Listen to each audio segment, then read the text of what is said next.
طبعا الوقت اهم حاجه في الدنيا، يعني هو الوقت اصلا احنا يعني المعادله اللي احنا بنسعى فيها عشان نحقق نجاحنا. مثلا انا من واحد، يعني انا مثلا واحد من الناس همدي نفسي 6 شهور مثلا ان انا بدل يكون ما عندي شركه يبقى عندي شركتين، يبقى عندي تمام. 3، او لازم احط الوقت قدام عيني دي عشان اقدر احقق مستقبل افضل ليا وطبعا بالظبط. للمجتمع المصري.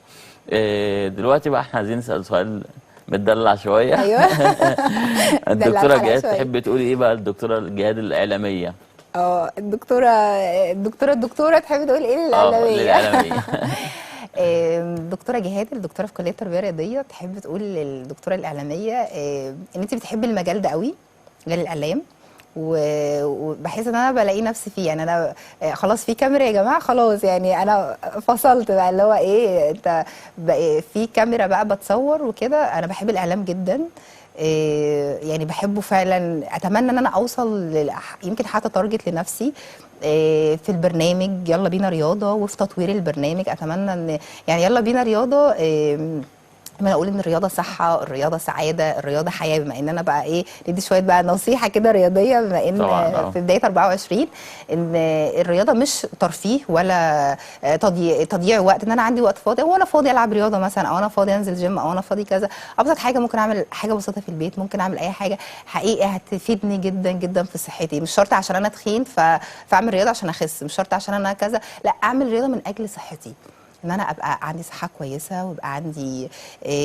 مجهود افضل، ويبقى عندي طاقه. لان الرياضه سعاده، بتديني طاقه ايجابيه، وهرمونات السعاده بتتفرز في جسمي، فبقى خلاص بقى اي مشكله بقى خلاص اعدي بقى، ما بقفش عند المشاكل. فحقيقي الرياضه مش عشان انا رياضيه خالص، لا، هي الرياضه الرياضه مهمه مفعولها جدا فعلا. مفعول السحر رياضه حرفيا. مهمه، اه. فناخد كده هدف في 2024 يا جماعه، ان احنا ايه، نحاول ان احنا نبدا فعلا نلعب رياضه، ولو حتى كل يوم 10 دقايق، ربع ساعه، نص ساعه، كل مره هيزيدوا مع الوقت، فهيفرق جدا. فانا احب اقول للدكتوره اللي في الجامعه ان انت تستمري في مجال الاعلام. يمكن شويه بحاول اعمل توافق، حضرتك عارف الجامعه كويس والمحاضرات كويس. طب والامتحانات كويس. وكده، بحاول اعمل توافق شويه. واحنا في فتره امتحانات دلوقتي، فبقول لكل الطلبه تلاميذي الحلوين، يعني ربنا يوفقكم في الامتحانات، امتحانات النص الترم ان ان شاء شاء الله، الله. وتبقوا متميزين كده يا رب، كده هم دايما في متميزين مجال بوجودك معاهم ربنا والله. لا، يخليك، ربنا ربنا يبارك يخليك. فيكي. وطبعا دي اشاده منهم، مش مجرد صوره او كده، دي اشاده من طلاب جامعه بني سويف نفسهم. هم اشادوا ان حضرتك دكتوره عظيمه بجد، مثل كويس ليهم، قدوه. انت قدوه ليهم. يعني دي حاجه تبسطني، ان انا بحاول اترك فيهم اثر ايجابي، واثر يعني يفتكروني بيه بعد ما يتخرجوا، مش هما بس في الجامعه. تمام. بص يا دكتور، احنا كلنا هنتكلم فيه. طبعا احنا اتكلمنا في انجازات حياه كريمه. احنا هنتكلم بس في الدعم تمام. للسيدات في محافظه بني سويف بيتم ازاي؟